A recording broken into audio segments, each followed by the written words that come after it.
기도하시겠습니다. 하나님 아버지 감사합니다. 오늘도 변함없이 한 주를 마무리하며 말씀의 자리로 나오게 하시고 주님 바라볼 수 있도록 인도하여 주시니 참으로 감사드립니다. 하나님 아버지 시간 말씀이 선포될 때 성령 하나님께서 우리의 마음을 만져주셔서 이 말씀 가운데 우리 가운데 남는 귀한 말씀이 새겨지게 하여 주옵소서. 이 말씀을 통하여 우리 하나님께서 우리의 삶을 새롭게 세워주시고 우리 하나님께서 우리의 길을 인도하여 주옵소서. 예수님의 이름으로 기도합니다. 아멘.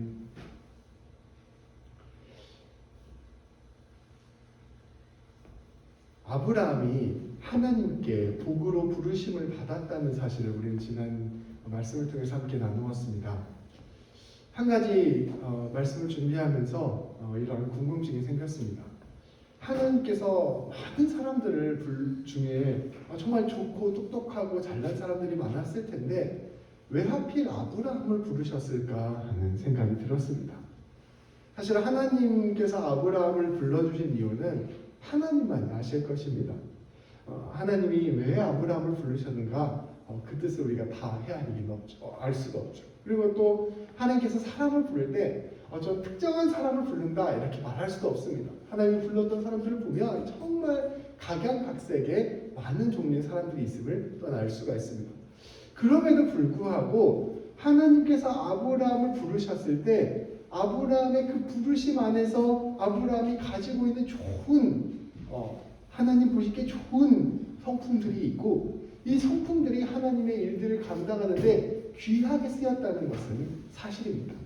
그렇다면 하나님께서 아브라함을 부르셔서 하나님의 복을 전하게 하는 사람으로 세우실 때 이 아브라함에게 있어서 사용되었던 하나님께 아브라함이 사용할 때 사용되었던 그 좋은 성품이 무엇일지를 한번 이 시간 같이 나누어 보고자 합니다.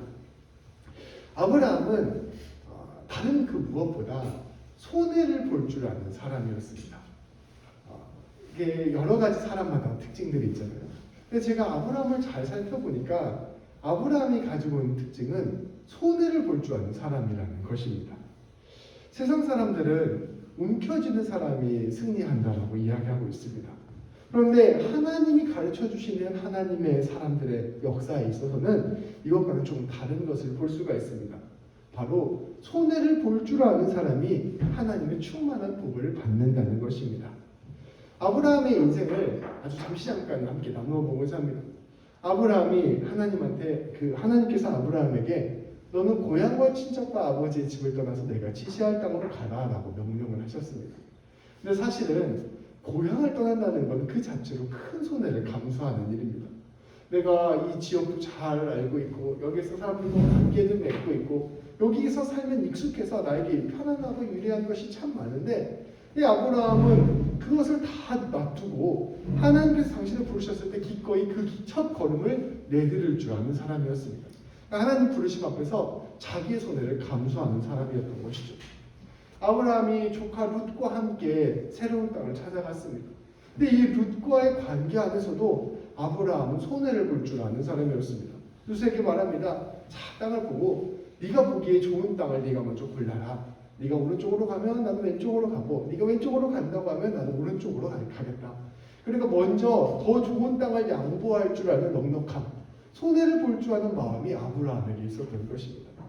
이 롯이 분쟁에 휘말렸습니다. 전쟁이 일어나서 아주 롯이 어려움을 겪게 되었을 때 아브라함은 기꺼이 자기 병사들을 데리고 롯을 구하러 갑니다. 이것이 자기에게 손해가 되고 어차피 자기가 죽을 수도 있는 일이었는데 아브라함은 기꺼이 자기 손해를 감수하고 롯을 구하러 가는 모습도 보여줍니다. 또한 아브라함의 아내 사레가 나이가 들어서 훗날 죽게 되었을 때 이제 아브라함은 아내를 묻을 땅을 찾게 됩니다. 근데 그 주변 사람들이 너 여기 땅 묻을 때 그냥 묻어라, 내가 그 땅 주겠다라고 이제 말을 하죠.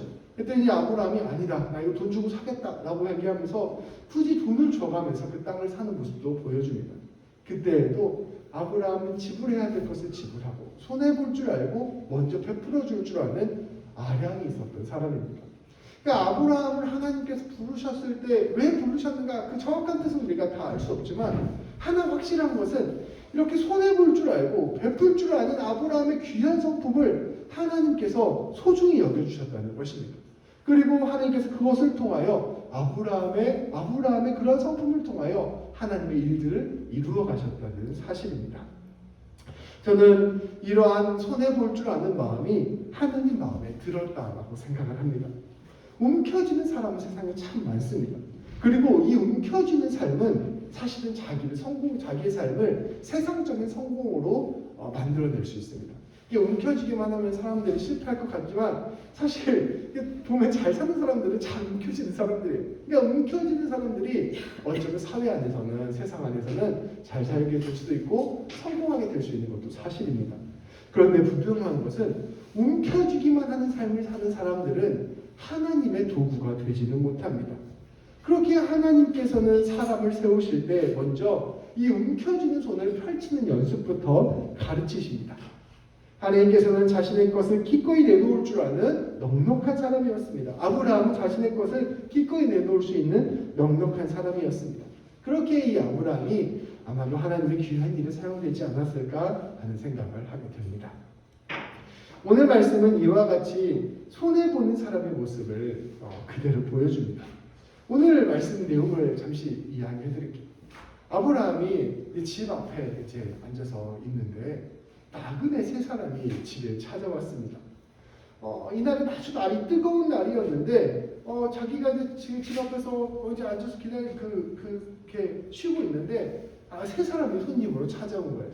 근데 이 성경 학자들에 따르면 이 세 사람이 누군지를 아브라함이 알 수가 없었다고 하는 그냥 손님 세 사람이 찾아온 것이었습니다. 사실 이렇게 중동 지방에서는 손님이 오면 이 손님을 아주 잘 접대해주는 문화가 있습니다.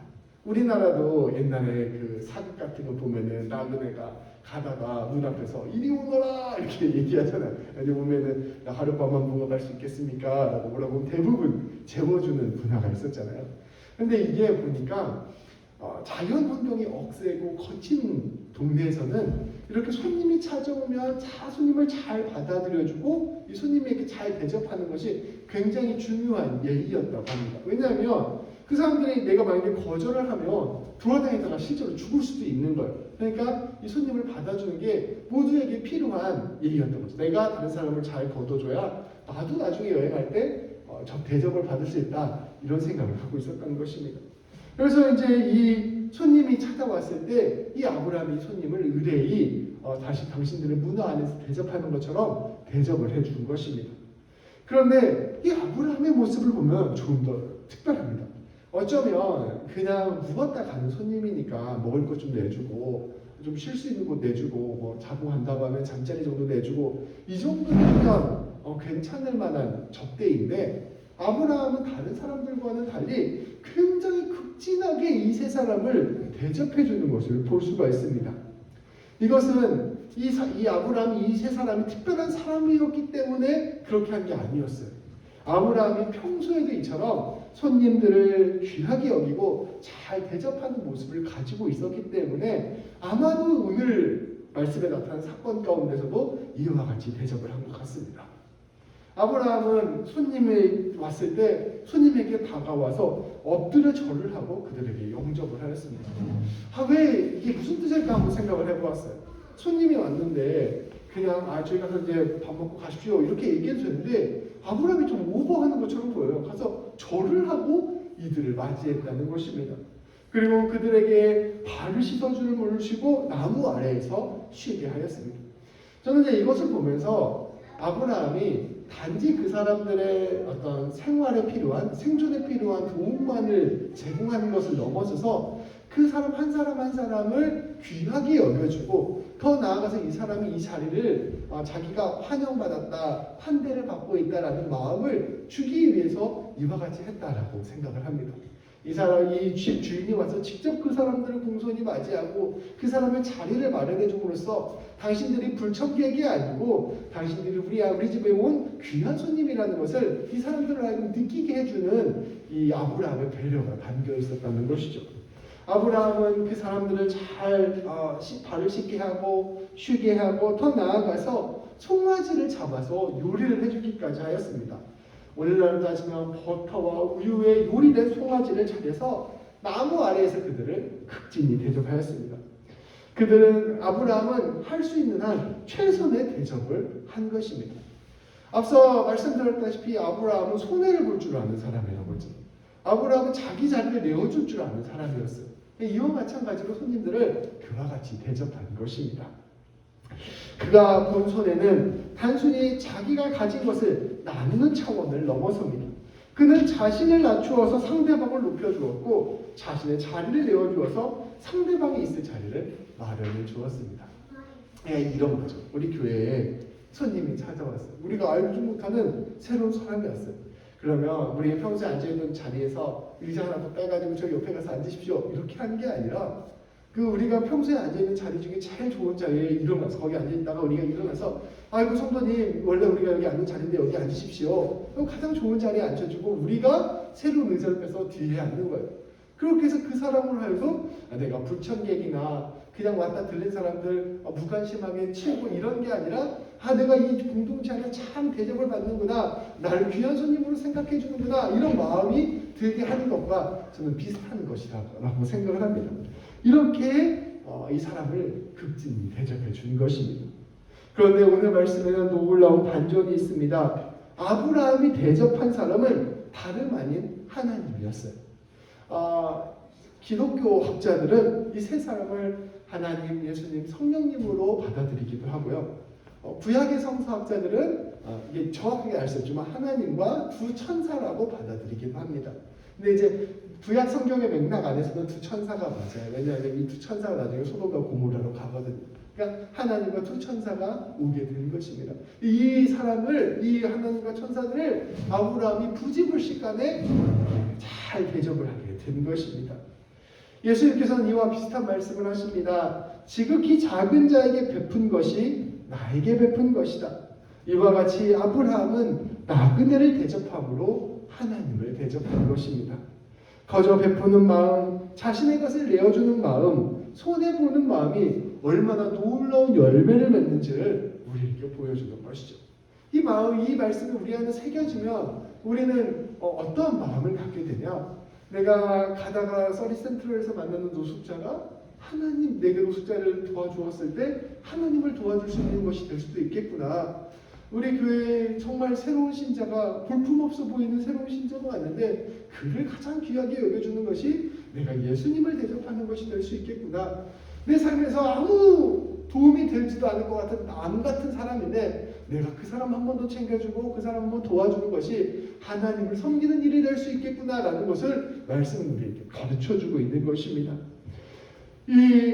이와 같이 아브라함은 자기에게 온 남과 같은 나그네를 자신의 집에 가장 귀한 손님으로 대접함으로 말미암아 하나님을 대접하는 귀한 은혜를 맛보게 되었습니다.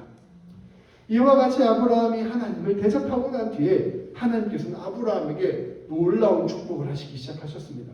그들은 갑자기 아내 사라가 어디 있는지를 찾았습니다.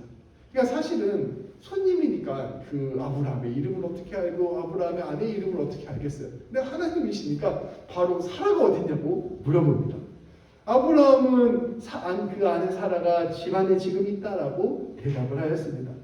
하나님께서는 아브라함에게 말씀하셨습니다. 내년 이맘때쯤에 내가 다시 너를 찾아오게 될 것이다.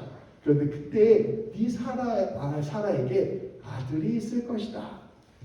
그때 이미 아브라함이 99세, 사라가 89세였습니다. 아브라함은 너무 나이가 이미 들었고 사라는 오늘 말씀 따르면 이미 생리가 끝난 폐경이 된 여인이었습니다. 육체적 가능성이 아무것도 없는 상황이었던 것입니다. 사라는 이 이야기를 듣고 속으로 웃었습니다. 나와 내 남편이 이렇게 늙고 있는데 무슨 아이를 갖습니까? 라고 생각을 한 것입니다. 하나님께서는 이 사라의 마음을 즉시 읽고 대답하셨습니다. 네가 왜 비웃고 있느냐? 어떻게 내가 아이를 낳을 수 있을까? 라고 왜 생각하고 있느냐? 여호와 하나님에게 능하지 못한 일이 어디 있겠느냐? 내년 이맘때 내가 반드시 너를 찾아올 것이다. 그때 사라에게 아들이 있을 것이다. 라고 대답을 하였습니다. 사라는 그 뒤에 숨어 있다가 흠칫 놀라서 자신의 마음이 들켰잖아요.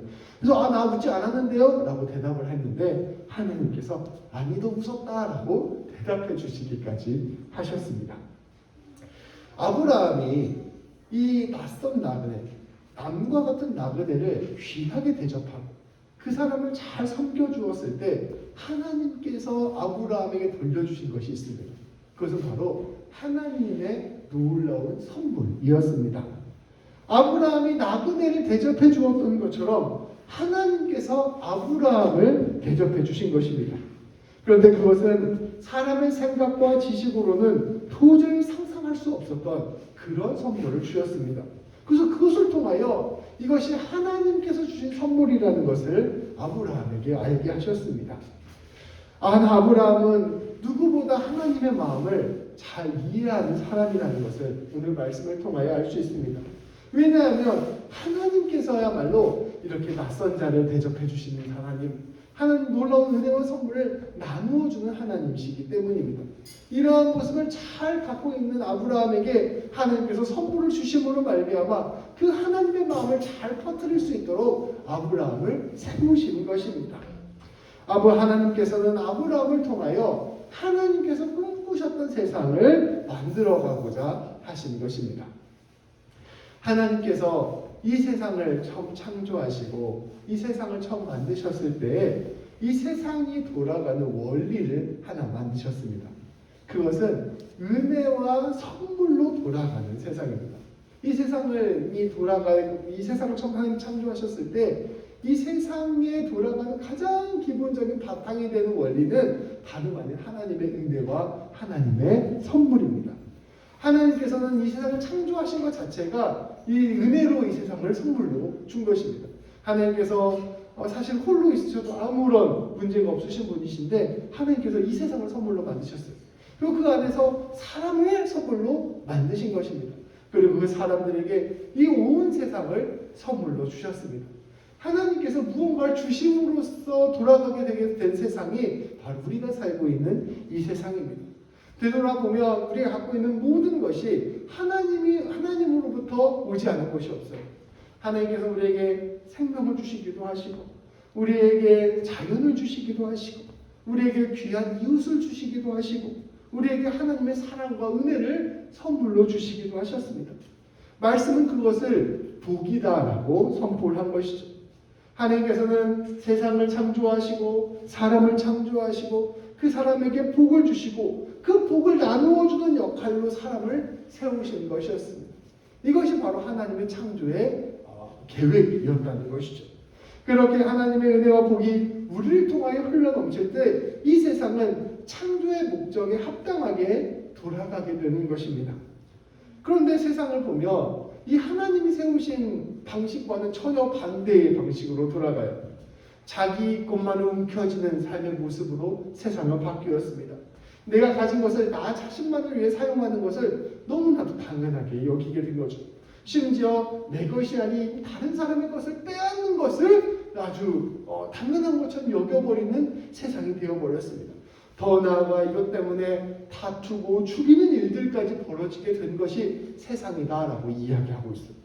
하나님께서는 선물을 사람에게 주시고 선물에서 선물을 나눠주게 하셔서 풍성한 하나님의 은혜와 사랑으로 돌아가는 세상을 만드셨는데 사람들은 그 세상 가운데 자기 것만을 움켜쥐고 막 살아가고 있는 거예요. 그 세상이 망가지고 다툼이 생기고 분열이 생기고 하나님 뜻과는 정반대의 길로 가게 된 것입니다. 이러한 세상을 고치시기 위하여 하나님께서는 사람을 세우는 방식으로 일을 하기 시작하신 거예요. 하나님의 복을 먼저 깨닫고 경험하고 그 복을 나누어 줄 사람들을 세우는 방식으로 세상을 변화시키고자 한 것이죠. 그 사람이 하나님의 은혜에 크게 감격하고 하나님의 선물과 하나님의 복을 크게 누린 다음에 이것을 가지고 가서 세상 가운데 나누어 줄 그러한 사람을 하나님께서는 세우시고자 한 것입니다. 그런 점에서 아브라함은 너무나도 하나님이 세우기에 적합한 사람이었어요. 이 사람은 자기가 가진 것을 나눌 줄 아는 사람이었고 자기가 가진 것을 손해볼 줄 아는 사람이었고 자기가 가진 것을 가지고 이 사람들을 세울 줄 아는 사람이었어요. 자기 삶에 찾아온 사람들을 기꺼이 삶의 중심으로 모셔서 이 사람을 존귀하게 여겨주는 사람이었고 그 사람에게 보답을 생각하지 않고 베풀어주는 넉넉한 마음을 가지고 있는 사람이었어요. 그런 사람이니까 하나님께서 얘에게 진짜 복을 주면, 얘에게 하나님의 은혜를 베풀어주면 얘를 통해서 내가 원래 계획했던 세상들이 퍼져나가겠다라는 생각을 하신 것입니다. 그래서 아브라함에게 나그네된 모습으로 찾아가시고, 나그네된 모습으로 찾아가는데 역시 아니나 다를까 나를 그렇게 대접해주는 모습을 보면서 내가 이 사람을 통하여 하나님의 풍성한 사랑과 복을 펼쳐나가겠다 결단하신 자리가 바로 오늘 말씀에 나오는 자리인 것이죠. 그래서 사라에게 아이를 주겠다라고 약속을 하셨습니다. 근데 이것은 단순한 아이가 아닙니다.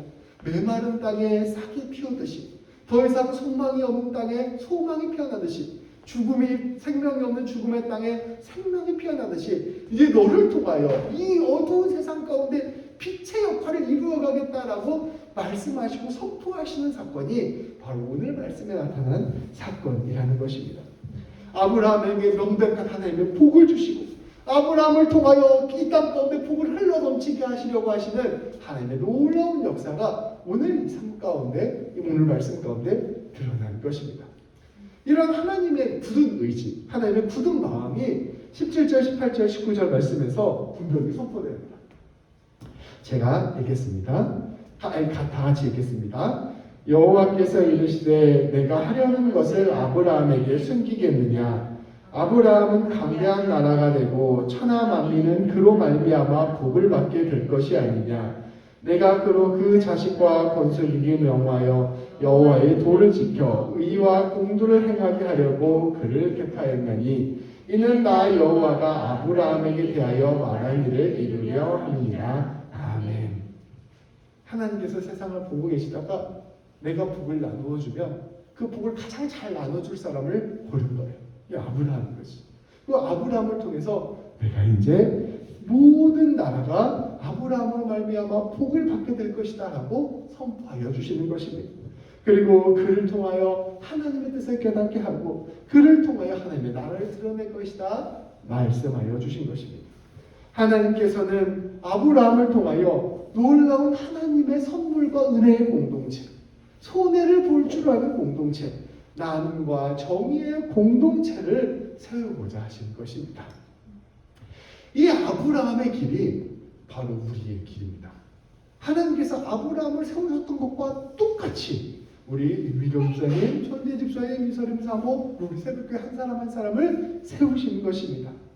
우리를 통하여 하나님께서 만들고자 하는 그 세상을 우리의 삶의 자리에 펼치시려고 하신 것이죠. 거꾸로 말하면 우리에게 먼저 은혜를 주시고 복을 주시고 선물을 주셔서 그것을 통하여 우리가 살고 있는 이 세상 가운데 펼치게 하시려고 하시는 것이 바로 하나님의 뜻인 것이죠. 예수님을 믿는다는 것은 그러한 점에서 손해를 보는 삶, 자신의 것을 내어주는 삶, 참아주고 인내하는 삶, 용서하고 품는 삶, 환대의 삶을 사는 것입니다. 근데 우리가 착각해서는 안 되는 게 내가 가진 것을 그저 나누어주는 삶이 아니에요.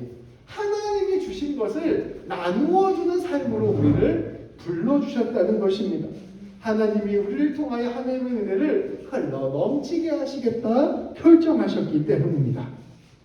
예수님을 믿는 사람은 우리를 부르시는 그 하나님의 결정, 하나님의 그 뜻을 우리가 기억하고 믿고 신뢰해야 할 것입니다.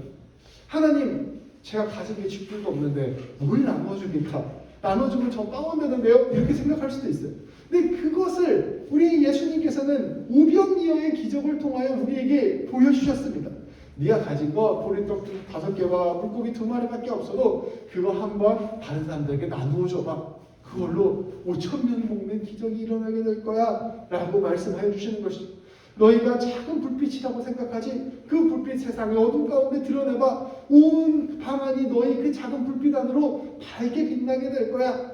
너희가 정말 작은 소금 한 줌이라고 생각하지 그거 한번 음식 가운데 녹여봐. 그러면 그 모든 음식들이 너로 인해서 썩지 않게 될 거야. 우리 예수님께서는 그러한 부르심의 자리로 우리가 부름을 받았다는 것을 다시 한번 우리에게 가르쳐주고 있는 것이죠.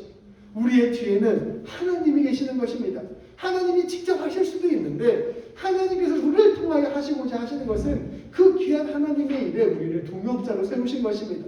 그것을 통하여 태초에 하나님께서 계획하셨던 그 복과 생명과 은혜와 선물이 흘러 넘치는 세상을 우리를 통하여 이루고자 하신 것입니다.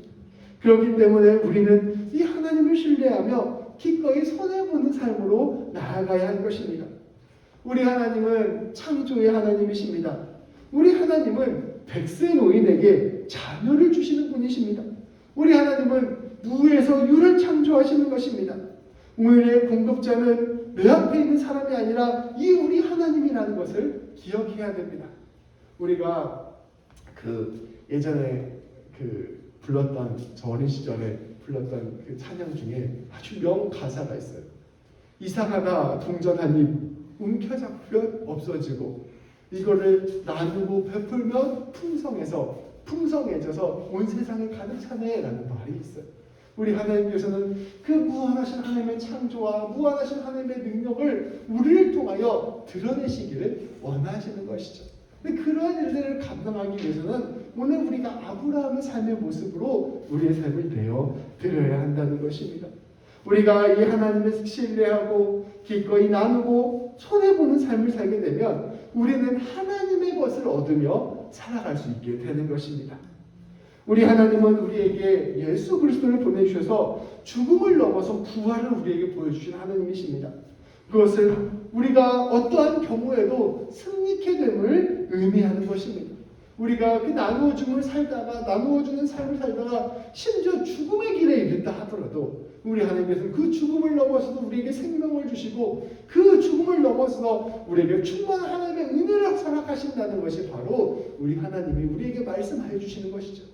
미랄이 하나를 그대로 있으면 썩지 않고 그대로 있으면 그대로 있지만 이게 썩어져 땅에 묻혀지면 이게 씨앗을 내려서 30배, 60배, 100배의 결실을 맺게 되는 것처럼 우리가 기꺼이 우리의 것들을 나누기 시작하면 우리의 삶을 통하여 놀라운 주의 영광과 은혜와 주님의 일하심이 드러나게 된다는 것입니다.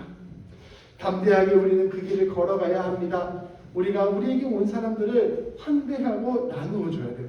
옛날에 오래된 교회들 보면 이제 권사님들, 집사님들 기도할 때 다 자기 자리가 있잖아요. 근데 있으면 이제 누구 새신자가 오면 새신자가 와서 자기가 맨날 앉아서 기도하는 자리에 와서 기도하면 나가라고 막 찌르고 뒤로 가라고 하고 막 그런 일들이 참 많이 있었어요. 근데 저는 그렇게 똑같은 자리에서 열심히 기도하고자 하는 그 마음 별로 나쁘다고 생각하지 않습니다. 근데 만약에 새로운 사람 만나는 내 자리에 앉으면 그 사람을 위해서 내가 만약에 더 구석에 가서 기도를 하게 되면 내가 평소에 있던 자리를 기꺼이 포기해주고 그 자리를 내어주고 내가 더 나은 자리, 더 보이지 않는 자리, 더 어려운 자리, 더 후진 자리에 가서 기도를 하게 되면 저는 하나님께서 그 기도를 들어주실 뿐 아니라 더 크게 응답하시는 하나님이라고 믿습니다. 왜냐면 하나님이 그런 분이세요. 하나님이 내 것을 내어놓고 포기할 때 그것을 네가 포기했구나라는 데서 그치지 않고 그것을 기억하셔서 더 큰 은혜로 갚아주시는 하나님이 바로 우리 하나님이시기 때문입니다. 우리 하나님이 우리를 통해 하시고자 하시는 일이 그러한 일이기 때문입니다. 그렇게 우리는 환대하고 나누어주고 베풀어주고 용서해주는 그러한 삶을 살아가야 할 것입니다. 그렇게 할 때 우리 안에 놀라운 주님의 복이 넘쳐 흐를 것이요 놀랍게 주님의 나라와 은혜가 넘쳐 흐르게 될 것입니다. 이러한 귀한 우리의 사랑과 은혜를 나누어주는 우리 교회가 되기를 소망합니다. 또 우리 귀한 성도님들 한 분 한 분이 되기를 소망합니다. 그래서 우리 교회가 나누어주고 환영해주고 베풀어줌으로 말미암아 손해보는 것으로 말미암아 풍성한 주님의 은혜를 드러내는 귀한 교회, 또 우리 성도님들 그런 성도님들 되시기를 주님의 이름으로 축복합니다. 기도하시겠습니다. 하나님 아버지 감사합니다. 아브라함의 귀한 성품을 오늘 말씀을 통하여 보게 하시니 감사합니다. 기꺼이 그는 자신의 것을 나누어줄 줄 아는 사람이었고 손해볼 줄 아는 사람이었고 빈자리를 내어줄 줄 아는 사람이었습니다. 하나님께서 그의 귀한 이 성품을 소중히 사용하여 주셔서 그를 복의 근원으로 세워주시고 그를 통하여 모든 민족이 복을 받게 하는 일로 아버지 하나님께서 이끌어 주셨습니다. 아버지 하나님 이 아브라함 보면서 우리의 부르심의 자리도 주께서 우리의 부르심의 자리도 함께 기억하며 나아갈 수 있도록 인도하여 주옵소서. 하나님께서 우리를 불러주시는 것은 단순히 우리 한 사람 잘 먹고 잘 사는 데에 그치는 것이 아니라 우리 한 사람 한 사람이 복의 근원이 되게 하신 것임을 우리가 기억하며 살아갈 수 있도록 인도하여 주옵소서. 기꺼이 내가 가진 것을 나누는 자 되게 하여 주시고, 손해볼 때 손해보는 자 되게 하여 주시고, 나의 기득권과 나의 움켜진 것들을 내려놓는 자 되게 하여 주시고, 다른 사람들 높이는 사람 되게 하여 주셔서 우리를 통하여 한량 없는 주님의 복과 은혜가 풍성하게 흘러넘칠 수 있도록 인도하시고 붙들어 주옵소서. 그리하여 우리가 사람을 살리는 것뿐 아니라 우리 자신도 살아나는 귀한 역사가 일어나게 하여 주시고, 우리 모두가 하나님의 영광을 드러내는 귀한 별과 같은 존재를 낼 수 있도록 인도하여 주옵소서. 예수님의 이름으로 기도합니다. 아멘.